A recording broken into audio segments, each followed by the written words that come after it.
दक्षिणामूर्तये नमः। ॐ नमः प्रणवार्ताय शुद्धज्ञानैकमूर्तये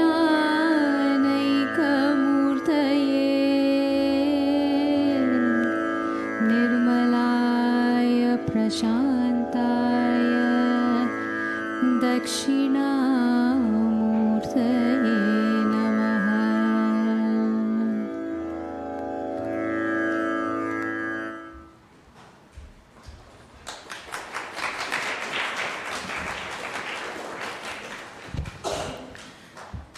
The delicious smells of sweets and snacks cooking inside, the sulfurous smell of the firecrackers outside, the hustle and bustle of people dressed in new clothes wishing each other happy Diwali and a prosperous new year, the sounds of firecrackers exploding outside and in the skies, and excited children going from house to house enjoying the Diwali food and drinks, the adolescent boys and girls eyeing each other in their finest as they talk to each other shyly, and the smiles writ large on the face of each and every person, young and old, rich and poor, weak and strong, sick and healthy.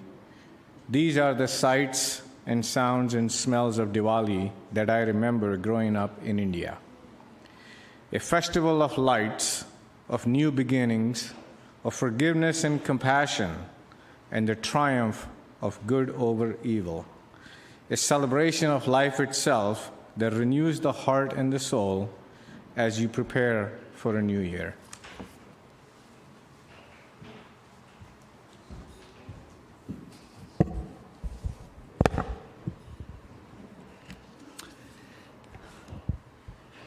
We extend a warm welcome to you on this auspicious occasion of celebrating the Diwali festival. Welcome to the Unitarian Universalist Church of the South Hills, also known as Sunny Hill. Our mission here is to build a just and compassionate community within and beyond our walls. We gather each week to celebrate life, to share our struggles with one another, to think about what's really important in life, and to challenge each other to live up to our highest aspirations for ourselves and for our world. My name is Tanya Chotani, and I am a member of this congregation. If you are a newcomer to Sunny Hill, please visit our welcome table in the Fellowship Hall, where you can find more information about our congregation and can sign up to receive The Beat, our weekly email news blast. Also, if you'd like to be greeted as a newcomer after the service, please take a red mug and members will seek you out and make sure you are warmly welcomed. A gentle reminder to everyone, if you have cell phones or other electronic devices, please silence them now so our time together will not be disrupted by buzzing or ringing. If you have a restless infant or toddler with you today and need a place to take a break outside the sanctuary, we have an infant care room back in the corner, and you can access that from the hallway, where you can still see and hear the service. As we move into this hour, let us be open to listening, to learning, and to living in the present moment. Please stand as you are willing and able and join us in a traditional Indian prayer called Arti to the Hindu god Vishnu, as Kavita will lead us in the singing. Feel free to join in with the chorus, and Chaitan will give you a little heads up. Right here. Thank you.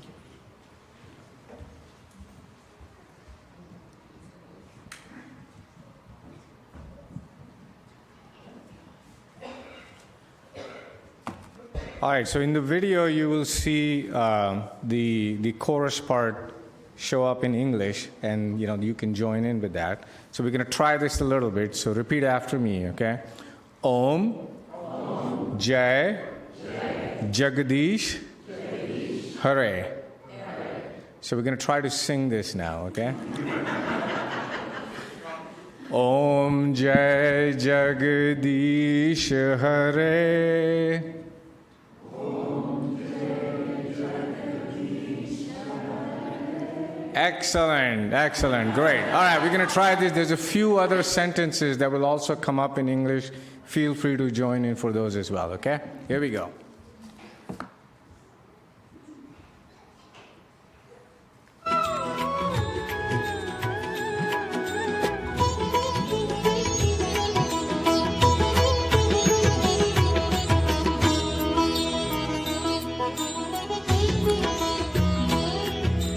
जय जगदीश हरे स्वामी जय जगदीश हरे भक्त जनों के संकट दास जनों के संकट क्षण में दूर करे ओम जय जगदीश हरे जो ध्यावे पल पावे दुख बिन से मन का स्वामी दुख बिन से मन का सुख संपत्ति सब आवे सुख संपत्ति सब आवे कष्ट मिटे तन का ओम जय जगदीश हरे मात पिता तुम मेरे शरण गहूँ किसकी स्वामी शरण गहूँ मैं किसकी तुम बिन और न दूजा तुम बिन और न दूजा आस करूं जिसकी ओम जय जगदीश हरे तुम पूरण परमात्मा तुम अंतर्यामी स्वामी तुम अंतर्यामी पार ब्रह्म परमेश्वर पार ब्रह्म परमेश्वर तुम सबके स्वामी ओम जय जगदीश हरे Well done.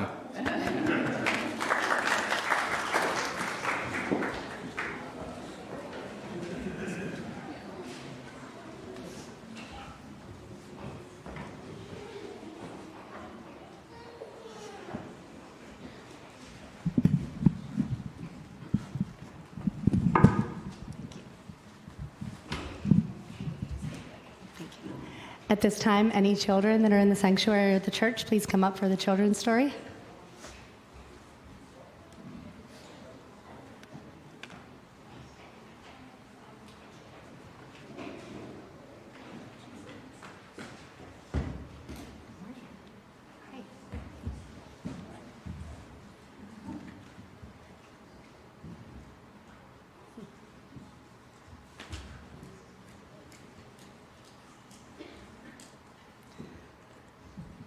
Today I'm going to be sharing a Hindu legend with you. It's the story of Rama and Sita.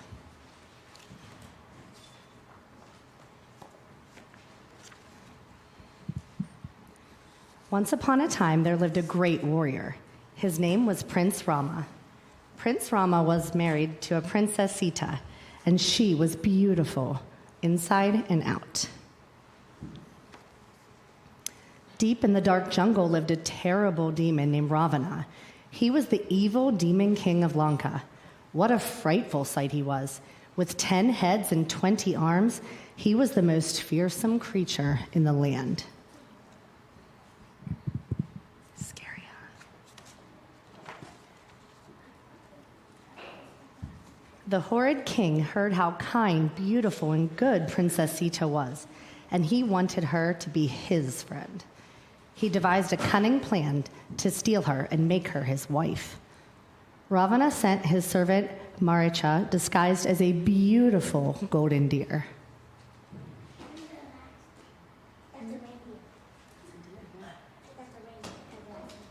It's a deer disguise. He knew that Sita would not be able to resist such an enchanting animal. And as predicted, Sita instantly loved the deer when she set eyes on it.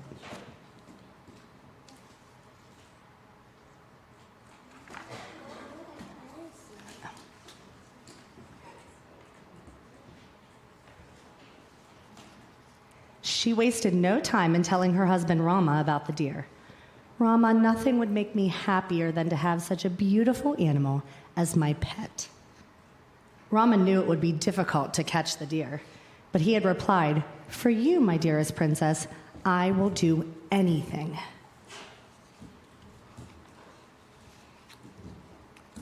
Rama asked his little brother Lakshman to help him catch the golden deer. Lakshman agreed, and before leaving, he drew a circle on the ground around Sita. "Do not leave this circle, Sita," he warned. "If you stay inside of the lines, you will stay safe." Ravana's master plan had worked. Without Rama in the way, he was able to get to Sita without any interruption. Ravana disguised himself as an old beggar and went to visit Sita. "Please help me. I'm hungry and I have not eaten or drank anything for days." And because Sita was very kind, she went inside to fetch some food and water for the poor old man. And as she handed the man food, she stepped outside of the magic circle that Lakshman had drawn. What do you think might happen to Sita now? Not safe, you're right. The beggar suddenly turned back into Ravana. He grabbed Sita, pulled her onto his mighty flying chariot, and flew back to Lanka, his island. But Sita was very wise. She dropped her jewelry on the ground, hoping to leave a trail for Rama to follow. Prince Rama returned home, disappointed because he did not get Sita the deer she longed for. The brothers agreed it must have been some kind of trick, and unfortunately, they were right. "Look, Sita is gone," shouted Lakshman. Rama and his brother saw one of Sita's necklaces, and then another, and then another. They followed the jewelry into the forest until they came across a monkey god named Hanuman. And he has many, many superpowers. He could run faster than the wind, fly like a bird. He could shrink down as tiny as an ant or become as big as a mountain. "Could you please help me find my wife?" Rama asked. "I've heard you're very powerful and very helpful." "Of course I will help you. You're a good man and I will do my very best," said Hanuman. And Rama gave him his ring to give to Sita.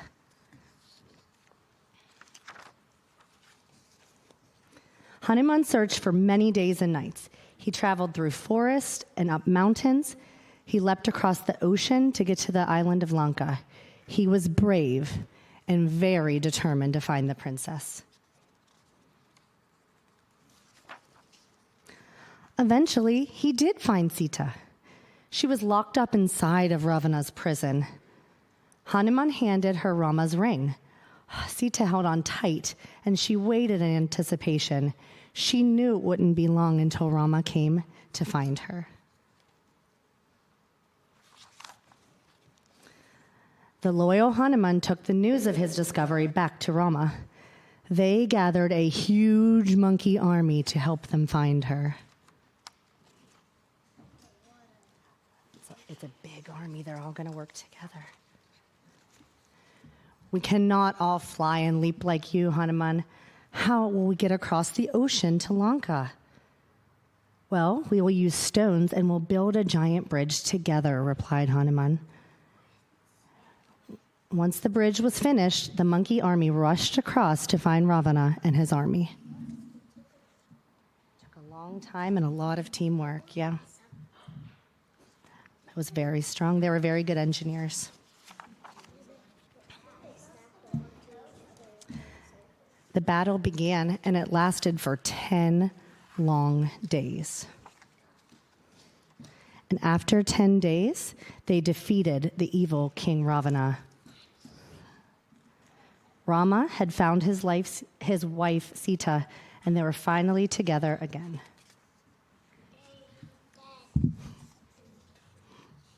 They started their very long journey home that night. It was a new moon, which was perfect for new beginnings and fresh starts, but it was also very, very dark. All the people throughout the kingdom lit diyas and left them in their windows and doorways to help Rama and Sita back home. See, these clay lamps are the diyas.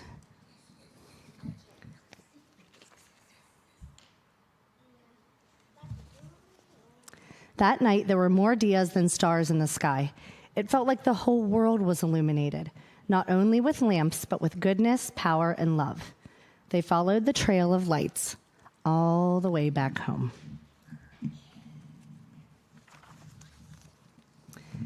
Everyone celebrated their safe return. And to this day, the celebrations continue every year. We call it Diwali, the Festival of Light. And at Diwali, we remember the great story of Rama and Sita. We light lamps and set off fireworks to remind ourselves and each other that light triumphs over dark and good triumphs over evil.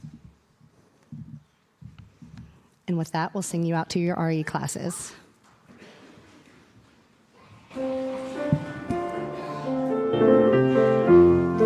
As you go, may joy surround you. As you go in peace. Know our love is with you always. As you go,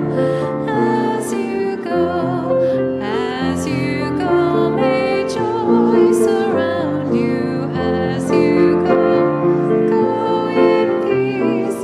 Know our love is with you always. As you go.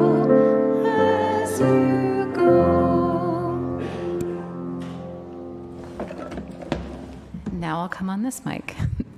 My name is Mary Pratt. I serve as the music director here at Sunny Hill, and today I am serving in lieu of the pastoral care team to share joys and sorrows. At this point in our service, we share the joys and sorrows that have been shared by members of our congregation. I'm not aware of any there were none submitted online this week, and there were none that I'm aware of submitted out written. Well, someone's running in now. Nope. So for those joys and concerns which we hold in our hearts today, let's all say, we hold you in our hearts.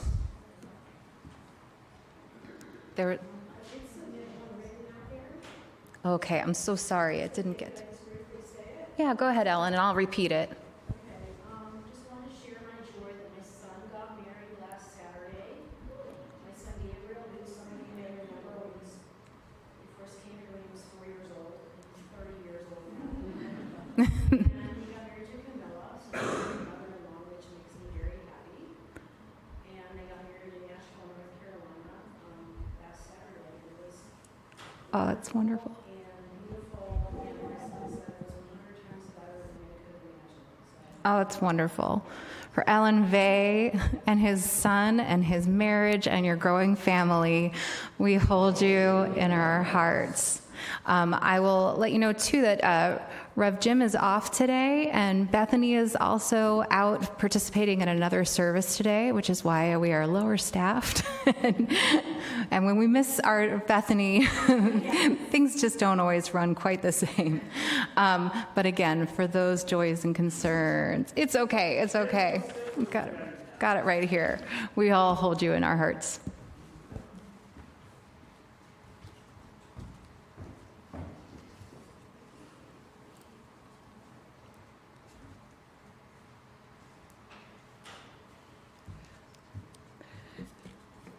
The word Om is a mystical and sacred symbol in the Hindu religion. It is considered the name of God. The chanting of the word Om is called Omkara and is used in meditation. The sound generated when chanting Om is also believed to be beneficial to the body and soul. As we reflect on the joys and sorrows in our community, let us meditate with the Omkara resounding around us. And always, if you're interested and you want to, as we meditate, please, we invite you, if you wish to, come forward and light a candle, place it in the sand, and then return to your seat.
Diwali is a 5-day festival celebrated during the last 3 days of the month of Ashwin and the first 2 days in the month of Kartik, according to the Hindu lunisolar calendar.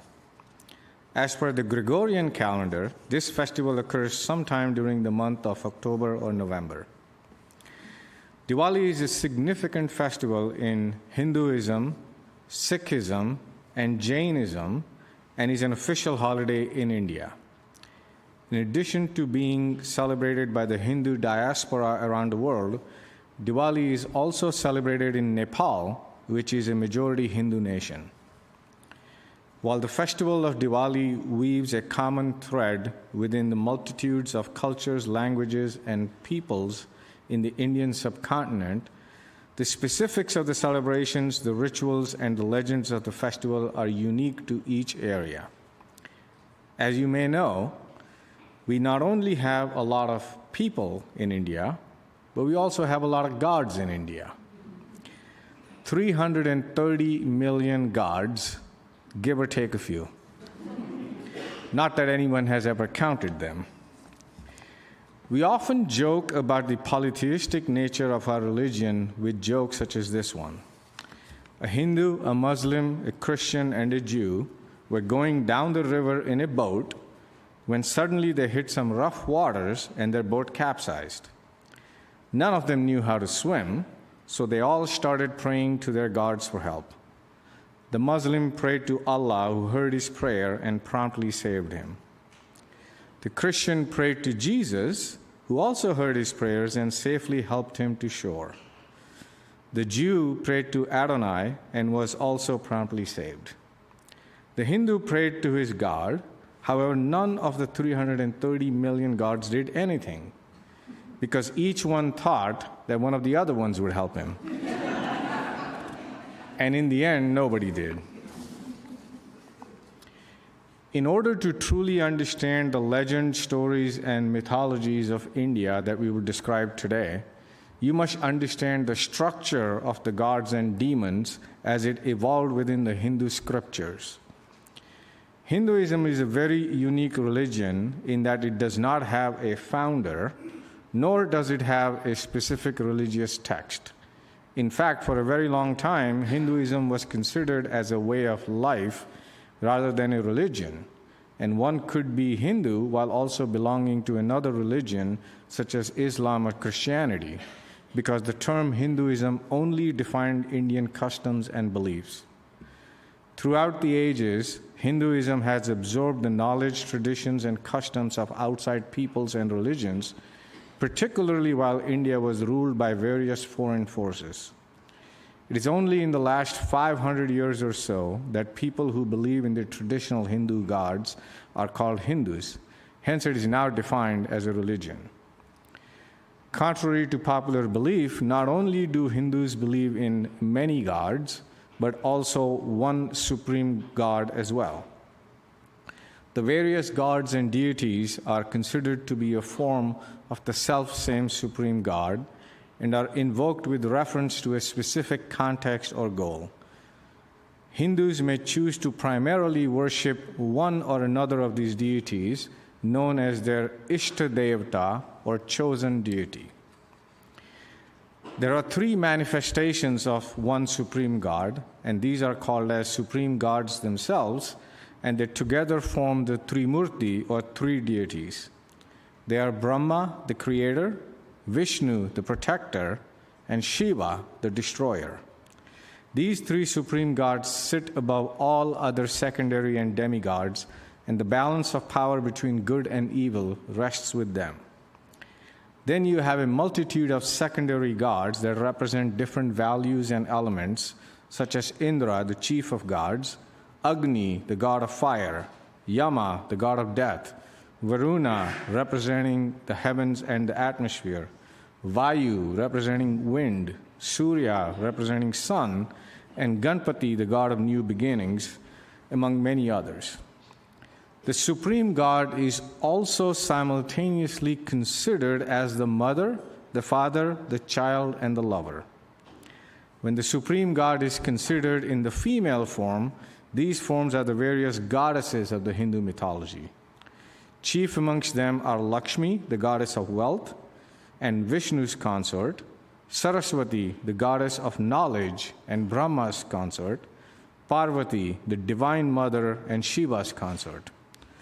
Durga and Kali are the demon-fighting forms of the mother goddess, and Bhudevi, Mother Earth, are among other forms of the Hindu goddess. And then you have a multitude of demigods called Devas as a collective, and counterbalancing these, you have the Asuras, considered to be the demons and the forces of evil. Hindu gods are deeply flawed, just like humans, and show the same traits of love, passion, greed, selfishness, lust, vanity, and deceit. Many of the stories and legends show them acting naively, given the fact that they are supposed to be all-knowing. It is quite a common thread in a majority of stories to see them give in to their vanity when some mortal human or asura performs death-defying penance in their name, such as standing on one foot and going without food or water for hundreds of days. They would then appear to this person and grant them ridiculous boons and wishes. For example, the person may ask to be all-powerful and live a long life, and oh, by the way, grant me the boon that I shall not die from any creation of yours, or at the hands of a human or animal, nor at daytime or nighttime, nor inside the house or outside the house, nor on earth or in the sky, nor by any weapon. Sounds pretty reasonable, right? Who in their right mind wouldn't grant such a boon? Sounds like a lawyer wrote that one. So the boon is granted, and as one would expect, the person goes on to use his newfound power and immortality to wreak havoc on all of mankind and also on the devas, the demigods. At this point, everyone would run to Vishnu, the protector, who now has to clean up this mess from the boon granted by Brahma or some other god. Vishnu, for his part, would promptly undertake an incarnation befitting the problem once he finds the loophole in the boon that was granted. So in this particular case, he takes the form of Narasimha, a half man, half lion, so not a human, not an animal. He proceeds to get hold of the demon at twilight, so not day, not night. He carries him to the doorway, so not inside or outside. Places him on his lap, so not on the earth or in the sky, and kills him with his bare hands, so not a weapon, thereby finding a loophole in all the conditions of the boon. This formula is repeated many times throughout Hindu mythology. But now let's talk about the festival of Diwali. The name Diwali comes from diya or deep, which means light, and avali, which means rose, together meaning rose of lights, or Deepavali. Over time, this word transformed into Diwali as we know today. The first day of the festival is Dhanteras. Dhan means wealth, and Teras means the 13th. On this day, we worship goddess Lakshmi, the goddess of wealth, and ask her for her blessing so that we may be rich and prosperous in the year to come. Dhanteras is the advance welcoming for Lakshmi, who is worshipped on Diwali. In many homes, small footprints are painted with vermilion-colored flour so as to direct the goddess when she arrives at the doorstep. At home on this day, we bring out the silver and gold coins minted with the image of the goddess Lakshmi on it and perform a prayer in her name. On this day, it is also considered very auspicious to purchase silver or gold ornaments or utensils, as it believed that they will bring you good luck. It certainly brings good luck to the jewelers in India. This day is also called as Yama Deepadan. Yama is the Hindu demigod of death, Deep is light, and Dan is giving. There is an interesting legend involving all three that is believed to have occurred on this day. The son of King Hima was destined to die of snake bite on the 4th day of his marriage. The new bride, who had gone ahead with the marriage despite knowing about this prophecy, had resolved to save her husband's life. That night, she kept him awake by singing songs. She also planned to keep Yama at bay by piling up the entrance to the room with jewelry and silver coins, and she lit lamps everywhere so that no area was left in darkness and she could see everything that moved. Yama arrived at the destined time in the form of a snake. He first got blinded by the dazzle of the ornaments and the light. Then he got entranced by the prince's singing. Ultimately, the destined moment passed away, and Yama returned without the soul of the prince. Thus, on this day, lamps are kept burning all night in honor of Lord Yama, and also to keep him and therefore death away from your house. An interesting parallel to Passover. Another legend associated with this day is the legend of Dhanvantari Tirodasi. Tirodasi is another word for 13th. Dhanvantari is the physician to the demigods. Sagar Manthan, or the churning of the ocean, is a popular Hindu legend. The ocean was churned by the demigods and demons to obtain Amrit, or the elixir of life. After the ocean had yielded other treasures, and incidentally, Lakshmi, the goddess, was one of these treasures, Dhanvantari emerged from the ocean carrying the pot of Amrit. This is believed to have happened on Dhanteras Day, and therefore Dhanteras is also known as Dhanvantari Tirayodasi. So, with the blessings of Lakshmi, the goddess of wealth, we will now give and receive your offerings towards the work of this church. It will be very auspicious for you for the rest of the year. Also, if you haven't made your pledge towards next year's canvas, please do that. Thank you.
Hi. Kali Chowdas and the legend of Narakasura. The second day of the festival is Kali Chowdas. Kali means dark, and Chowdas means the 14th. On this day, various rituals are performed to ward off evil eyes and evil spirits. This is also a day when people offer food to their ancestors. This day is called Narak Chaturdashi, after the legend of Narakasura. Narakasura literally translates to hell demon. Narakasura was the son of the earth goddess Bhudevi and Lord Vishnu in his incarnation as Varaha, the boar. His mother, the earth, sought the boon from Vishnu that their son should have a long life and that he should be all-powerful. Vishnu readily granted these boons. Narakasura established his kingdom in present-day Assam and soon extended his rule to all of earth. Drunk with power, he soon became evil and turned his attention toward the heavens, challenging the gods.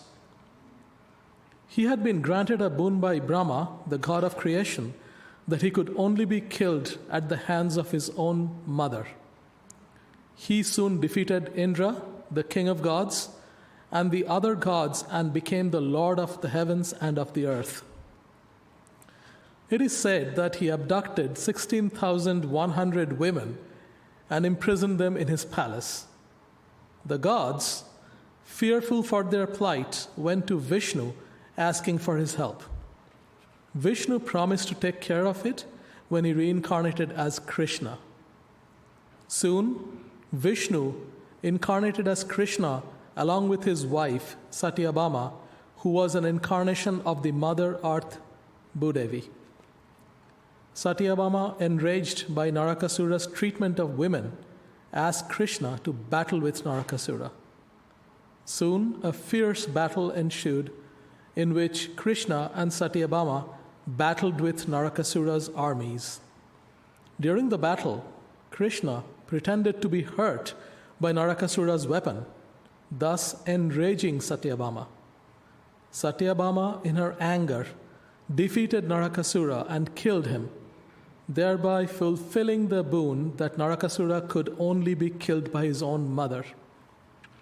Before dying, Narakasura asked his mother for a boon that everyone should celebrate his death with colorful lights. This tradition is considered one of the origins of Diwali. Thank you.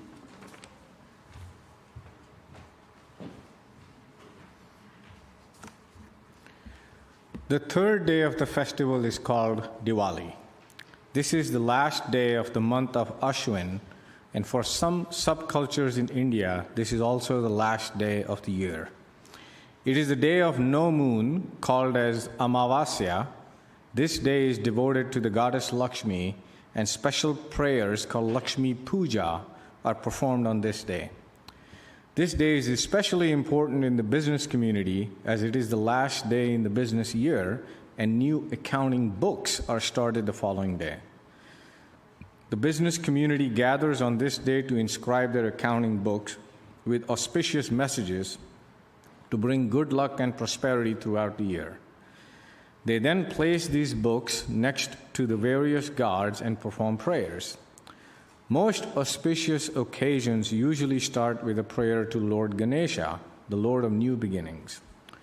Following midnight, the businessmen conduct their first transaction of the year with someone they consider to be most auspicious, such as a young girl in the family or a new bride. This transaction is usually for 1 rupee, which is then saved for the entire year as a good luck charm.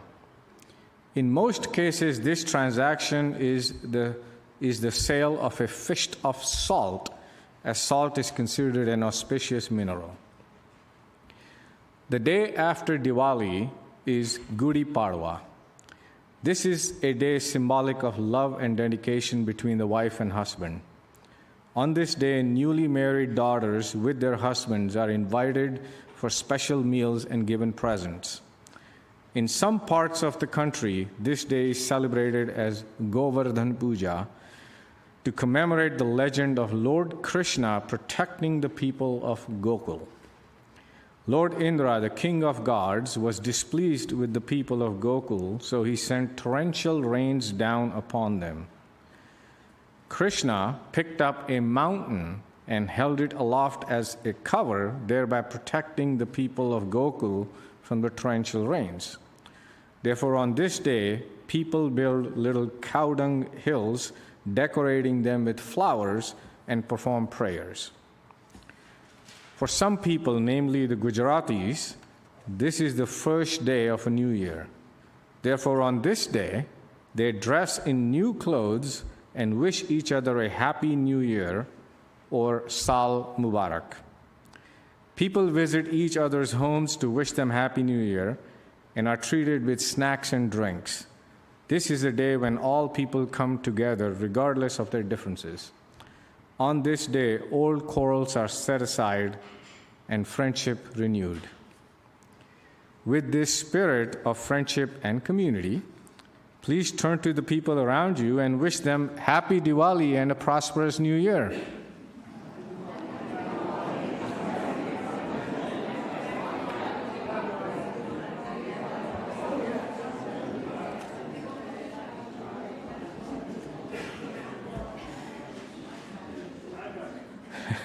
The prevalence and importance of food as part of the celebration of Diwali points towards one of the other origin stories of Diwali as being a harvest festival.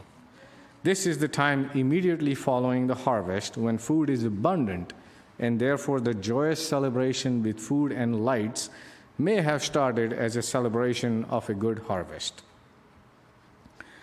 The fifth and final day of the festival of Diwali is Bhai Dooj. Bhai is brother, and Dooj is the second day.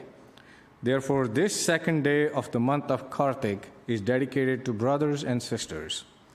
On this day, sisters pray for the well-being of their brothers, and the brothers in turn bring gifts to their sisters and renew their vows to protect their sisters for the rest of their lives.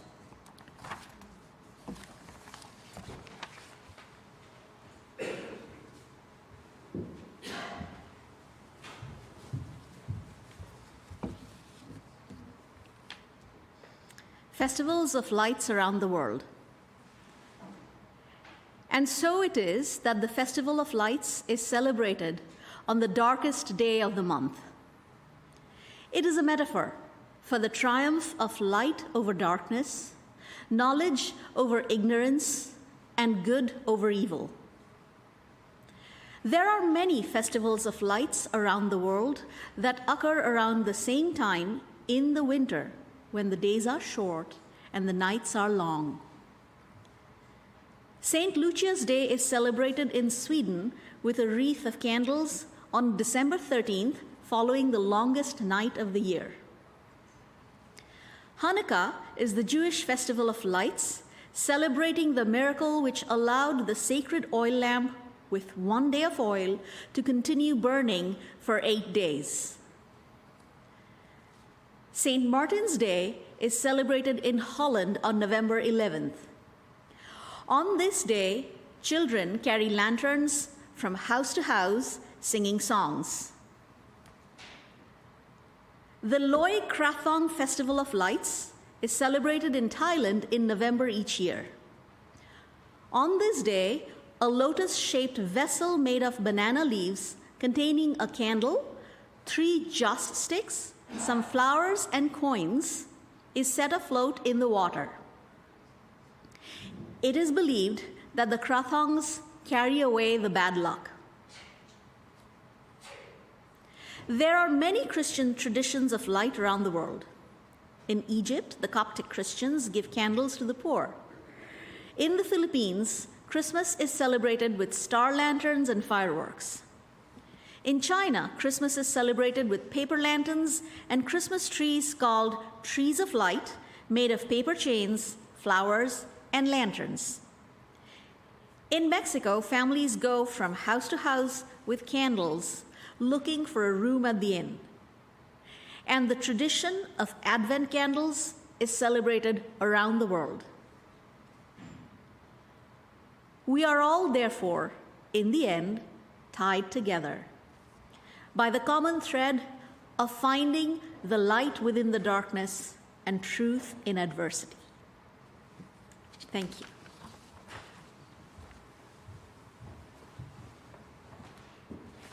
I just want to say thank you to the Indian diaspora for having come out and helped with this celebration. So thank you.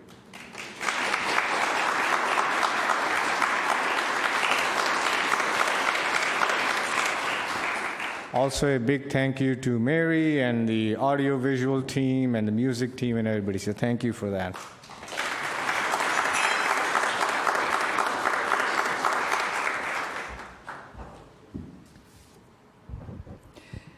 Please join me in the words for extinguishing the chalice. The light of lights, the luminous.